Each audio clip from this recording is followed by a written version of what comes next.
Hola, buenas tardes a todos. Mi nombre es Ana Laura Soloa y este es un trabajo práctico para la materia Procesos Políticos y Contemporáneos.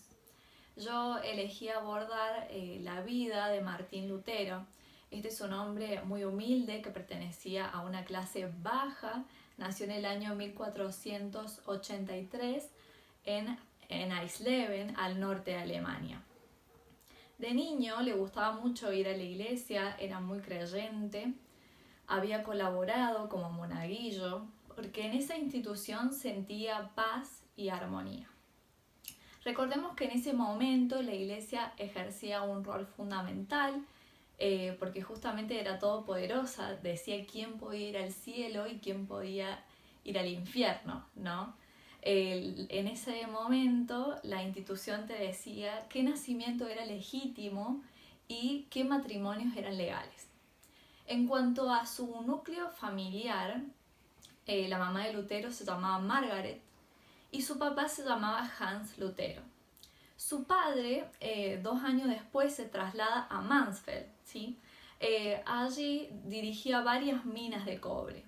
Su padre es un campesino, pertenecía a una clase baja justamente y quería lo mejor para su hijo. Con ese fin mandó a su hijo a varias escuelas de Mansfeld, Magdeburgo y también de Eisenach, ¿sí?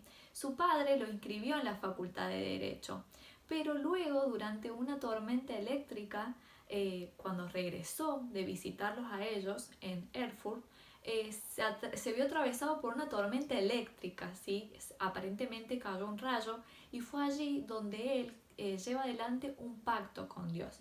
Es decir, deja de tener en cuenta lo que quería su padre biológico para él, para finalmente hacer lo que él quería, que era una vida espiritual.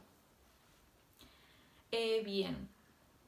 Por otra parte, no quería dejar de mencionar el rol de la iglesia, ¿sí? Es decir, ellas les exigían a los feligreses que llevaran a cabo el 10% de su sueldo, ¿sí? Esto no era de manera voluntaria, sino que se los pedían, casi los obligaban, y si no, iban a juicio. Obviamente que todo el mundo pagaba porque nadie quería que su alma fuera al infierno. Es decir, en ese momento la iglesia tuvo el rol más corrupto de la historia, ¿sí? De la iglesia católica. En el año 1505 ingresó al monasterio de Erfurt, ¿sí? Dedicó su vida por completo a la iglesia. Él lo hacía todo al 100%. Llevaba adelante muchas plegarias, se azotaba, hacía muchas ayunas, dormía muy poco, es decir, llevaba una vida muy sacrificada, porque justamente los monjes llevan esa vida, ¿no? Él decía que se confesaba, quería complacer a Dios, pero en realidad sentía que no lo hacía, ¿sí? En el año 1510, con una delegación, él va a Roma. Recordemos que Roma es la ciudad sagrada. Él descubrió una institución totalmente mundana, alejada de lo que él pensaba. Se le daba mucha importancia al dinero y no a la religión, ¿sí? El Papa, imagínense que en ese momento recaudaba dinero, pero de toda Europa. La iglesia le complacía quedarse con el dinero de la gente y justamente el purgatorio se había convertido en el negocio más grande y rentable para la iglesia justamente.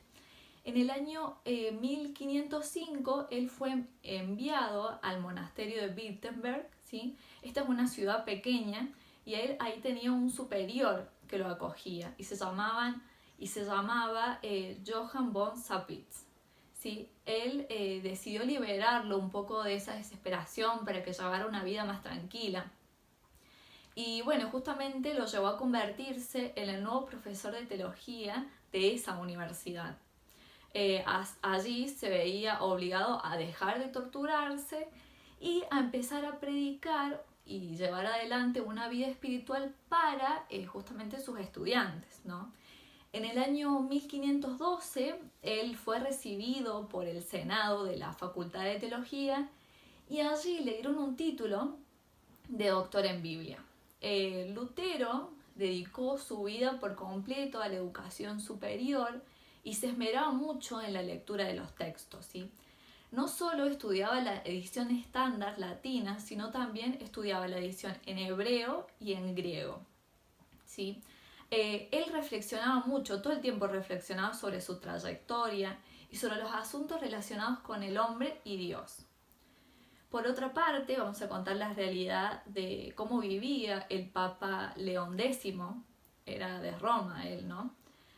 Él llevaba a cabo los placeres de la vida normal. Él vivía como un millonario, ¿sí? Utilizaba los métodos que tenía la iglesia para recaudar dinero. En ese momento era la indulgencia.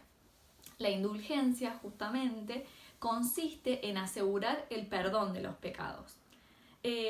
Con esto no solo lo podés comprar para vos, sino que lo podés comprar para un pariente o para alguien que haya muerto, ¿sí? En Alemania, los habitantes de Wirtemberg se enteraron que desde Roma estaban viniendo estas indulgencias, ¿sí? Y muchos párrocos hicieron oídos sordos a los sermones que les había brindado Lutero. Salieron corriendo a gastar su dinero que tanto les había costado ganar.